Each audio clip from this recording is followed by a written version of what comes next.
Hi friends, welcome to Jeeva's kitchen all in one.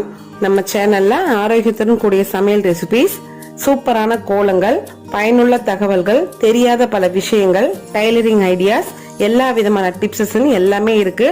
உங்களுக்கு வேணும்னா playlist check பண்ணி பாருங்க. நம்ம சேனலை சப்ஸ்கிரைப் பண்ணி பெல் ஐக்கானும் கிளிக் பண்ணி வச்சுக்கோங்க.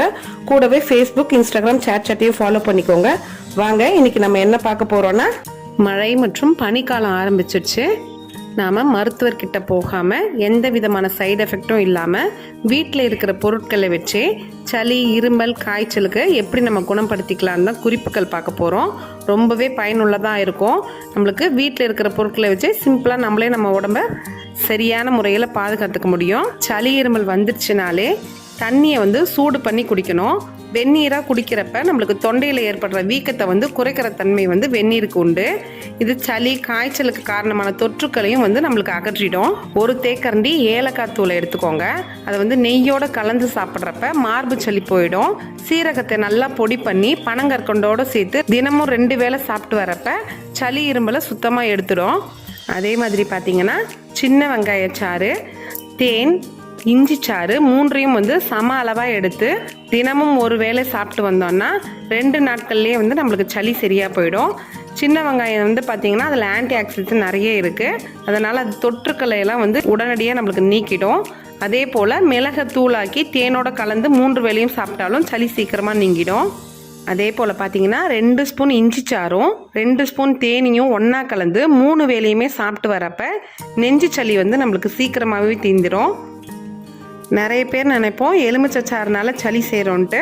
அப்படி இல்லை, நம்மளுக்கு எதிர்ப்பு சக்தி கொடுக்கக்கூடியது தான் எலுமிச்சை சாறு. 1 ஸ்பூன் தேன், 2 ஸ்பூன் எலுமிச்சை சாறு எடுத்துக்கோங்க. வெதுவெதுப்பான தண்ணியில் கலந்து 3 வேளையும் குடிக்கிறப்ப சளி தொல்லை நம்மளுக்கு இருக்கவே இருக்காது.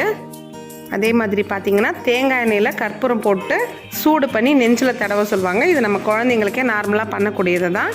அதுவும் பார்த்தீங்கன்னா நெஞ்சு சளியை கரைச்சிடும். அதே மாதிரி கற்பூரவள்ளி இலை சாறை வெறும் வயிற்றில் குடிக்கிறப்ப சளி நம்மளுக்கு ரொம்பவே கம்மியாயிடும்.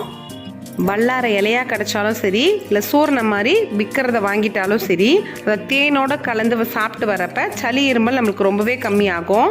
கருந்துளசி இலைகளையும் பார்த்தீங்கன்னா 1 லிட்டர் தண்ணியில் ஊற வச்சு நீரை பருகுவதனாலும் இந்த துளசி இலைகளை மென்று சாப்பிட்றதுனாலையும் நம்மளுக்கு மார்ச்சளியிலேருந்து உடம்புல இருக்கிற சளியெல்லாம் ரொம்பவே குறைச்சிடும். அதே மாதிரி மழை காலம், பனி காலத்துலலாம் பார்த்தீங்கன்னா நம்மளுக்கு தொண்டை வலி இருக்கிற மாதிரி இருக்கும். அந்த மாதிரி இருக்கிறப்ப வெதுவெதுப்பான தண்ணியில் கொஞ்சம் உப்பு போட்டு வாய் கொப்பளிக்கிறப்ப பார்த்தீங்கன்னா நம்மளுக்கு ஏதாவது இன்ஃபெக்ஷன் ஸ்டார்ட் ஆகுற மாதிரி இருந்தால் கூட உடனே க்யூர் ஆகிடும். எந்த பிரச்சனையுமே வராது. தொண்டை வீக்கத்தை குறைச்சிடும். தொண்டை உறுத்தலையும் நீக்கிடும். சளியும் குறையும். அதே மாதிரி பார்த்தீங்கன்னா பூண்டு ரொம்பவே நல்லது. அதை நம்ம நசுக்கி குழம்புல போட்டு சாப்பிட்டாலும் சரி, இல்லை சூப் மாதிரி வச்சு பயன்படுத்தினாலும் பூண்டு சளி, இரும்பலை குறைக்கக்கூடிய இயற்கையான ஒரு மருந்துன்னே சொல்லலாம். அதே போல் ஒரு கிளாஸில் நல்லா சூடான வெந்நீர் எடுத்துக்கோங்க. 2 டேபிள் ஸ்பூன் தேன் கலந்துக்கோங்க. கொஞ்சமாக கருமிளகு கலந்துக்கோங்க. நல்லா கொஞ்ச நேரம் மூடி வச்சுட்டு ஒரு 15 நிமிஷம் கழித்து நல்லா கலந்துட்டு குடிச்சிடுங்க. சளி தொல்லையே இருக்காது. எல்லாமே உடம்பே நம்மளுக்கு நல்லா ஃப்ரீயாக, எனர்ஜியாக இருக்கும். பனி காலத்துக்கு அதே மாதிரி துளசி இலையே சாப்பிட்றதுக்கு பழக்கம் பண்ணுங்க. பெரியவங்களாகட்டும், குழந்தைங்களாகட்டும் ஒரு 4 நாளையெல்லாம் தினைக்குமே சாப்பிட்டுட்டு வரப்ப நம்மளுக்கு சளியே சேராது. ரொம்பவே நல்லது உடம்புக்கு. நம்ம ஆரம்பத்திலேயே இந்த மாதிரி வீட்டில் இருக்கிற பொருட்களை வச்சே நம்ம சளி, இருமல் சேராமல் குறைச்சிக்கிறப்ப நம்மளுக்கு காய்ச்சல் வர்றதுக்கான காரணமும் ரொம்பவே கம்மியாகும். உடம்பும் நம்மளுக்கு ஆரோக்கியமாக இருக்கும். இந்த வீடியோ உங்களுக்கு நிச்சயம் பயனுள்ளதாக இருக்கும்.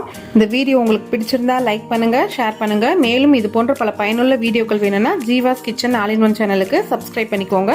கூடவே ஃபேஸ்புக், இன்ஸ்டாகிராம், சாட்டையும் ஃபாலோ பண்ணிக்கோங்க. தேங்க்யூ ஃபார் வாட்சிங்.